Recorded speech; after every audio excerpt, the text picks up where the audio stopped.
शिक्षा मंत्री बिहार ने कुछ कह दिया तो कहते हैं कि इससे हिंदुओं की भावनाएं आहत हुई। तो क्या दलित हिंदू नहीं है क्या पिछड़ा हिंदू नहीं है क्या? क्योंकि वो गाली को गाली समझ गए, गाली को धर्म नहीं माने या गाली को धर्म मानने से इनकार कर दिया, इसलिए ये उनको अनपढ़ दिखाई पड़ रहे हैं। तुलसीदास जी की रामचरित मानस में कई ऐसे मौके पर तथाकथित शूद्रों, आज के परिवेश में दलित और पिछड़ों को अपमानजनक टिप्पणी के साथ नवाजा गया। जो प्रोफेसर है वो अनपढ़ हो ही नहीं सकता, क्योंकि इनकी भाषा नहीं बोल रहे हैं, इसलिए इनकी नजर में वो अनपढ़ दिखाई पड़ रहे हैं। जे बड़ा धम तेज तुम्हारा सुपच्च किरात ढोल कलवारा।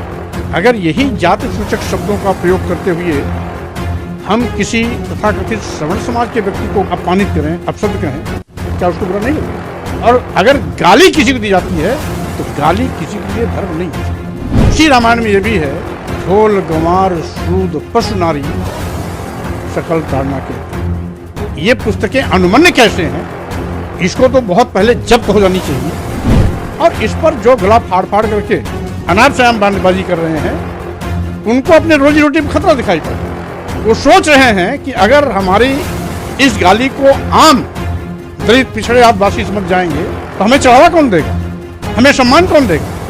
संत होकर के जीप काटने पर 10 करोड़ रुपए देने की बात करता है, वो संत हो ही नहीं सकता, वो तो महामूर्ख है, महालंट है, अपराधी है। यही बात अगर दूसरे मजहब धर्म के लोग कह देते हैं तो आप आतंकवादी कहते हो। ये स्वामी प्रसाद मौर्य नहीं करें, ये मनुस्मृति करें। ये विडंबना है, धर्म के नाम पर पाखंड, धर्म के नाम पर लूट, धर्म के नाम पर लोगों को धोखा देना, धर्म के नाम पर गाली देना। चोर हो, डकैत हो, देशद्रोही हो, राष्ट्रद्रोही हो, बलात्कारी हो, कुछ भी हो, लेकिन एक वर्ग विशेष पैदा है, उसका सम्मान करिए।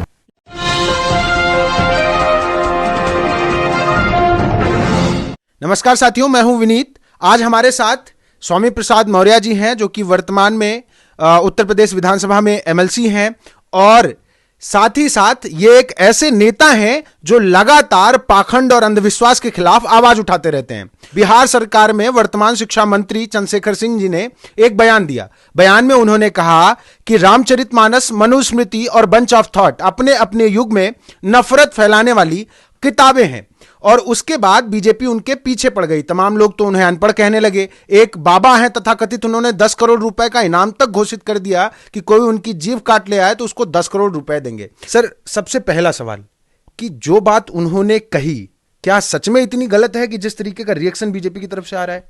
पूजहि विप्र सकल गुणहीना, पूजहि न शूद्र गुण ज्ञान न प्रवीणा।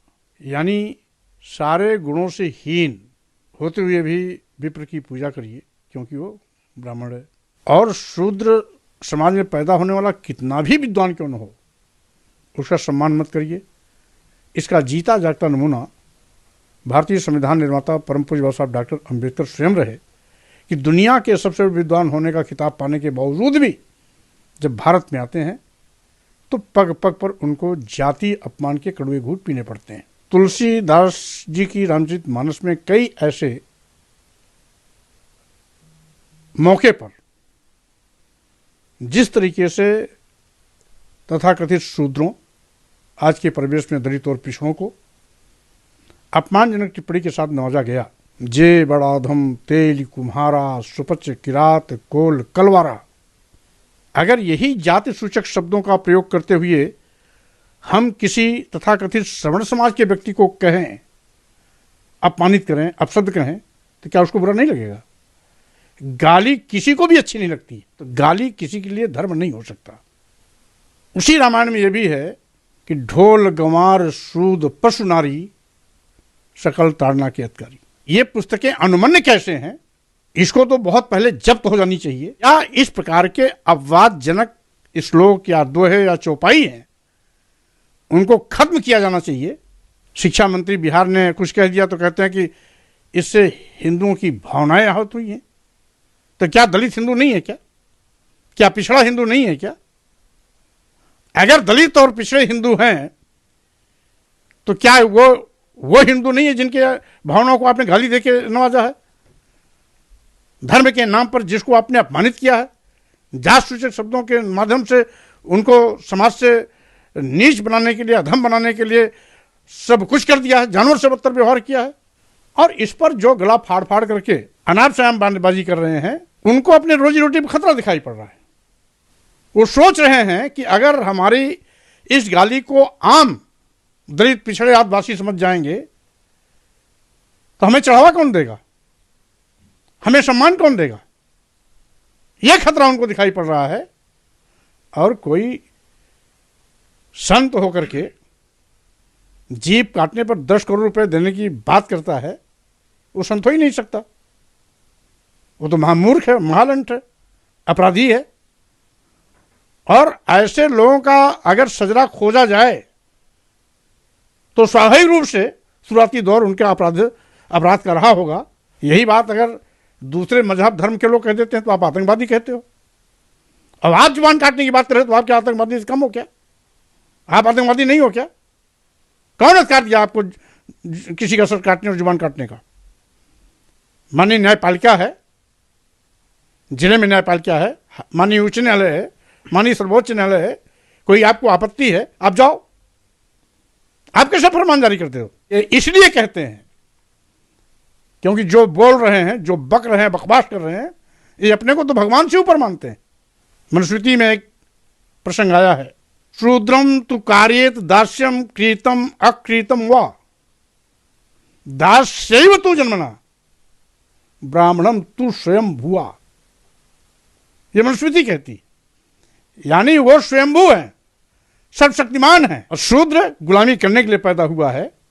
ये इनका मनुस्मृति की धारणा है। ये अपने को सुपर ह्यूमन समझते हैं और मनुस्मृति में उसका सीधा सीधा खुलासा किया गया है। ब्राह्मण और क्षत्रियों में तुलना की गई है।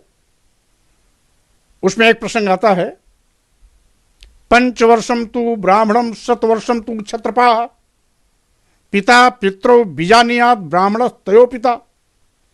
5 साल के ब्राह्मण 100 साल के क्षत्रिय में पिता पुत्र का संबंध होता है, जिसमें 5 साल का ब्राह्मण 100 साल के क्षत्रिय का पिता होता है।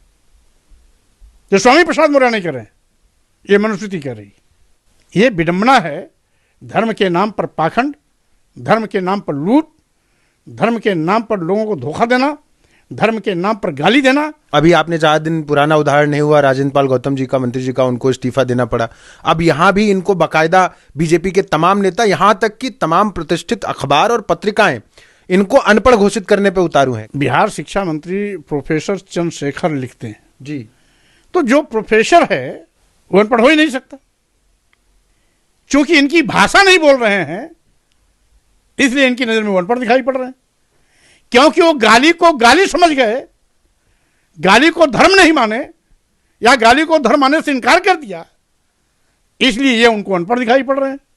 सच को सच अगर कोई कह देता है तो इनके पेट में दर्द होने लगता है, इनका धर्म खतरे में पड़ जाता है, इनकी भावनाएं आहत हो जाती हैं। हम कहना चाहते हैं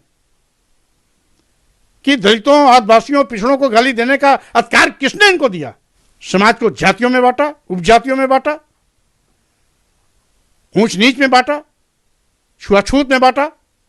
और उसी कारण है कि इतना सर्वशक्तिशाली भारत होते हुए भी हजारों साल तक गुलामी की त्रासदी से गुजरा है। ऐसे ही धर्माचार्यों के बदौलत देश को गुलाम होने की नौबत आई है। तो स्वाभाविक रूप से इनसे हमको सबक नहीं सीखना है। हम अपनी कोई बात भी नहीं कर रहे हैं।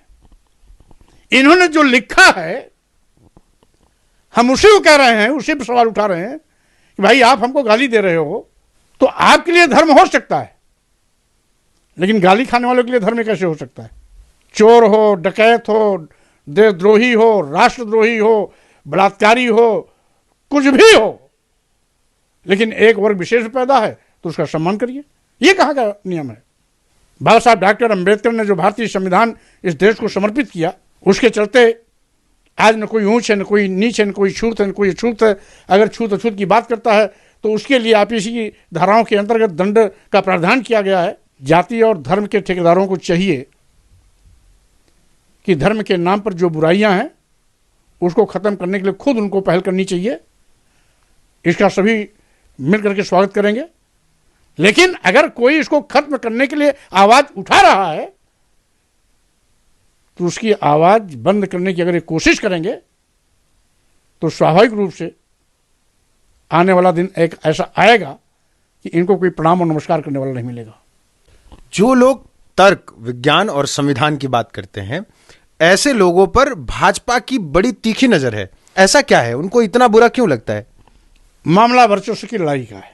अब सोचते हैं कि जिन आदिवासियों और दलितों और पिछड़ों को हमने शूद्र के रूप में हजारों साल तक गुलामी करवाई है, जानवर से बदतर सलूक किया है, खाने पीने के लिए जूठा बचा खुचा अन्न, पहनने के लिए फटा पुराना कपड़ा, खाने का बर्तन टूटा फूटा, सोने के लिए पैरा या पैरा की खटिया मुहैया कराते रहे। आज भारतीय संविधान लागू होने के बाद, संप्रभु भारत बनने के बाद आज सबको पढ़ने लिखने का अधिकार मिल रहा है, सम्मान स्वाभिमान के साथ आगे बढ़ने का खुला मौका मिल रहा है, सभी को अच्छा कपड़ा पहनने का, अच्छा खाने का, अच्छा उठने बैठने का मौका मिल रहा है। तो ऐसे वर्चस्वधारी लोग जो कभी दलितों पिछड़ों आदिवासियों को कभी भी इंसान नहीं समझा, गुलाम से बदतर जिंदगी जीने के लिए मजबूर किया, स्वाभाविक रूप से उन्हें पीड़ा होगी, उनको कष्ट होगा। और वो सोचते हैं कि सारे के सारे आदिवासी दलित और पिछड़े इस हमारे राज को जान जाएंगे तो हमारे मंदिर में कौन आएगा, हमें चढ़ावा कौन चढ़ाएगा, हमारी पेट पूजा कैसे चलेगी, हमारे ऊपर जो करोड़ों अरबों का चढ़ावा था ये कहाँ जाएगा। ईडी और सीबीआई जीप काटने पर 10 करोड़ रुपए देने का संज्ञान लेकर उनके यहाँ छापामारी करेगी? नहीं करेगी। अभी कोई और दूसरा कह देता कि हम 1 करोड़ देंगे, 2 करोड़ देंगे, तो दूसरे दिन उनके यहाँ सीबीआई ईडी पहुंच जाती। संत जी 10 करोड़ कहां से देंगे, कहां से बटोर के रखे हैं, कहां से लूट के रखे हैं? अब इसका लेखा जोखा ईडी और सीबीआई नहीं करेगी। और इसी डर से वो आज प्रोफेसर चंद्रशेखर पर हमलावर हैं।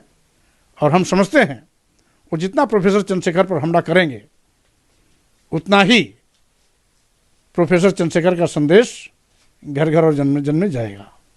तो ये जो आवाज अब तक आपने सुनी, इसलिए सुननी जरूरी है कि आप तय कर पाएं, क्योंकि एक तरफा एक पूरा वर्ग आपको दिखा रहा है कि एक प्रोफेसर चंद्रशेखर सिंह जो कि शिक्षा मंत्री हैं, उनको कैसे अनपढ़ साबित किया जाना है, और हम वो दिखा रहे हैं जो असल में तर्क, विज्ञान और संविधान की बात करता है। हम तय नहीं करेंगे, लेकिन आप तय करिए, सच समझिए, असलियत से वाकिफ रहिए। बाकी बने रहिए हमारे साथ। चैनल को सब्सक्राइब नहीं किया है तो सब्सक्राइब जरूर करिए।